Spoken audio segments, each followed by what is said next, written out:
শুভ সকাল সবাইকে জানাই গুড মর্নিং। সবাই ভালো থাকবেন। তো বন্ধুরা, আপনাদের সামনে একটা নিউ রেসিপি নিয়ে এসেছি।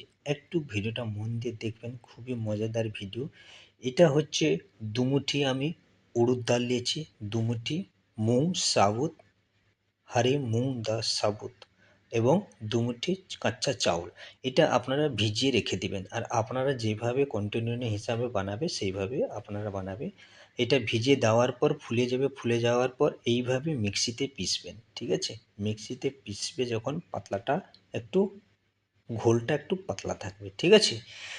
তো দেখতে পাচ্ছেন এর মধ্যে আমি আমার ঘোলটা কিভাবে মিক্সিতে পিষা হয়েছে।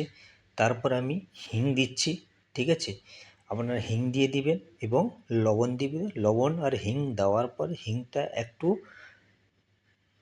খানিকক্ষণ ভিজিয়ে রাখবেন, ঠিক আছে?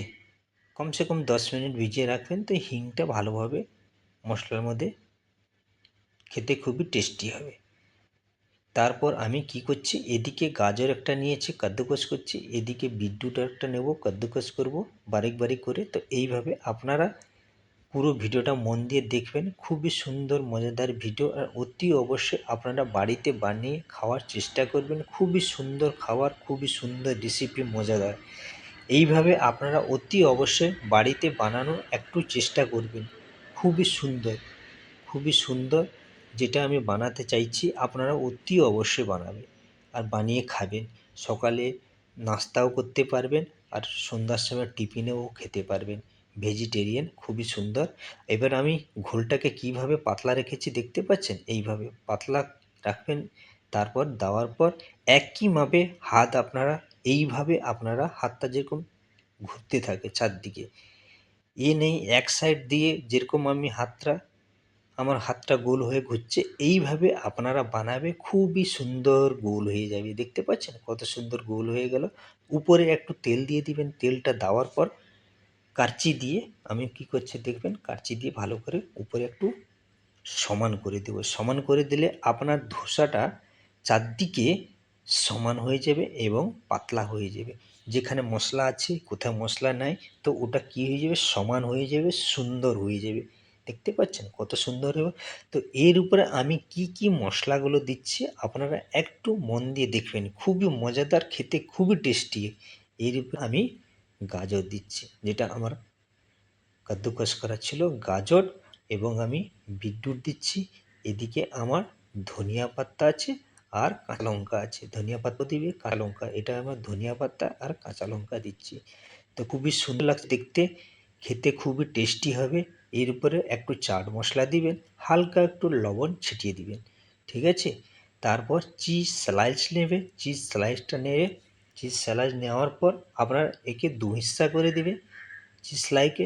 একইভাবে আপনারা লাইনে রাখবেন। দেখতে পাচ্ছেন কীভাবে আমি রাখছি।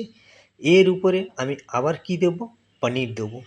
অল্প একটু পনির দেবে, পনিরটা নিয়ে হাতে টুকরো টুকরো করে দেবে। দেখতে পাচ্ছেন?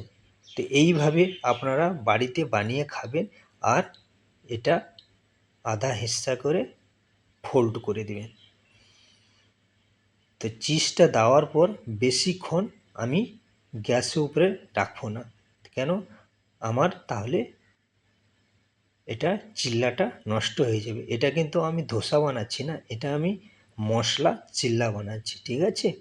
যেরকম মশলা ধোসা বানানো হয় সেই ধরনের পাতলা হবে, এবং এটাও খেতে খুবই টেস্টি হবে, কারারা হবে এবং খেতে খুবই টেস্টি হবে, মজাদার।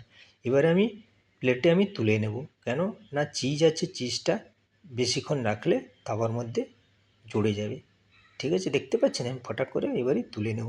তুলে নেওয়ার পর একে কাটিং করে দেবো। কাটিং করার পরে আমি খাবো, খুবই টেস্টি খাবার। রেসিপিটা কেমন হয়েছে আপনারা আমাকে অতি অবশ্যই জানাবে আর বানিয়ে খাবে। এই ধরনের সেম আমি বানাবো আবার চিকেন, চিকেন দিয়ে বানাবো, ওটাও এই ধরনের আপনাদের নেক্সট ভিডিওতে নিয়ে আসবো। চিকেন দিয়ে এইভাবে বানানো হয়, ওটাও খুবই মজাদার, টেস্টি। আমি আপনাদের একই জিনিসে দু রকম বানানো হবে। তো নেক্সট ভিডিওতে দেখা হবে। সবাই ভালো থাকবে, বাই বাই।